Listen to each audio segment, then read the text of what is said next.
अल्भारेजसँग मात्र दुईटा अप्सन छ अब। अप्सन 1 भनेको आफ्नो टिममेट सरले भनेको मान्न पर्यो, अपोलोजाइज गर्ने र एथलेटिको माइन्डमा चुप्प लाएर बस्ने।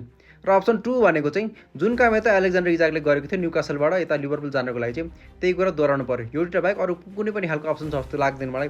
र चाहिँ अब अल्भारेज भनेको एकदम काम पर्सन हो, एकदम एउटा हम्बल खालको पर्सन लाग्छ र त्यही कुराको चाहिँ एथलेटिको माइन्डले अलिकति गलत तरिकाले फाइदा उठाए जस्तो लाग्छ मलाई चाहिँ। सुरुमा यता एथलेटिको माइन्डको साइडबाट हेरौँ, उनीहरूले अल्भारेजलाई किनेको थियो 2 वर्ष अगाडि मात्र म्यान सिटीबाट 95 मिलियन तिरेर किनिरहेको छ, जबकि यता कन्ट्र्याक्टको कुरा गर्नु चाहिँ 2030 सम्म रहेको छ। त्यो भइसकेपछि एथलेटिकोलाई कुनै पनि हतार छैन यता अल्भारेजलाई चाहिँ बेच्नको लागि चाहिँ। त्यही भएर उनीहरूको मेन एम भनेको चाहिँ बार्सा जान नदिनु हो, नबेच्ने होइन कि, किनकि भोलिपल्ट यता आर्सेनलले 120 मिलियनको अफर ल्यायो भने एथलेटिको माइन्डले स्योर नै जस बेचिदिनुवाला छ। त्यति हो कि अल्भारेज चाहिँ अलिकति एग्री हुनु पर्यो, जुन चाहिँ अल्भारेज अहिलेसम्म एग्री भइरहेको छैन।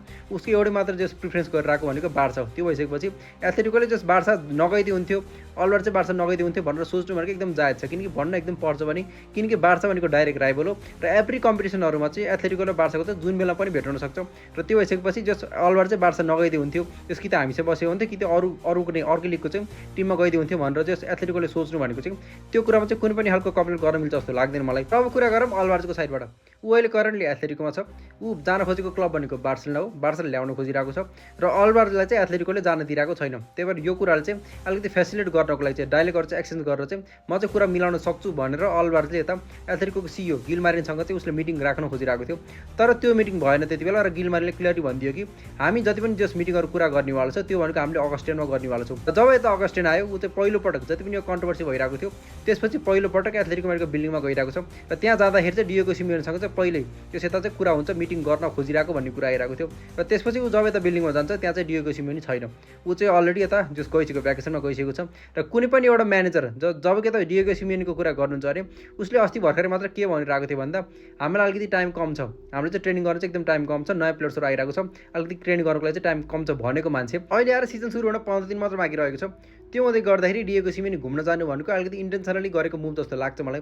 अब अल्भारेजले अहिलेसम्म जति पनि मुभहरू देखायो त्यो सबै राम्रै गरे पनि म भन्दिनँ, किनकि उसको पनि जस कमी कमजोरीहरू छन्। तर पनि एउटा प्लेयर चाहिँ आफ्नो क्लबमा चाहिँ अन्डर कन्ट्र्याक्ट छ भन्दैमा प्लेयरलाई जे पनि गरिदिनु भन्न चाहिँ पाइँदैन, किनकि प्लेयर्सहरूको पनि राइट्स हुन्छ कि उसले मिटिङ अर्गनाइज गरिरहेको छ, कुराहरू सुनिदिने, बरु मिटिङमा गइदिने डिनाइ गरिदिने कुराहरू चाहिँ जो सब तँलाई चाहिँ हामीले बार्सा बेच्न खोज्दैनौँ, किनकि ऊ भनेको डाइरेक्ट राइभल हामीले बेच्न मिल्दैन, हामीलाई अलिकति जस्तो अल्टरनेटिभ खोज्नु पनि अलिकति टाइम लाग्छ, एकदम ढिलो भइसक्यो। त्यो तरिकाले जस्ट डिनाइ गर्न पायो तर पनि मिटिङमै नआइदिने डिएगो सिमियोन त भागे नै भनिदिन्छु म। र डिएगो सिमियोनले मेरो एउटा क्वेसन छ, जति पनि सिनारीहरू चाहिँ अहिले जस्तो अल्भारेज परिरहेको छ एकचोटि त्यो सिनारीमा लगेर आफ्नो छोरा जुलियानो सिमियोनलाई राखेर इमेजिन पो गर्ने हो कि एकचोटि कि यसरी नै भागिन्थ्यो होला त, पछि आउला क्लब्सहरू आउला जस अफरहरू लिएर आउला, जुलियानो सिमियोनलाई बेच्न खोज्ला, किन्न खोज्ला, यो तपाईँ एथलेटिकोले बेच्न नखोजेको सिनारी पनि आउन खोज्ला, जुलियानो सिमियोनले निस्किन खोजेको सिनारी पनि आउन सक्ला।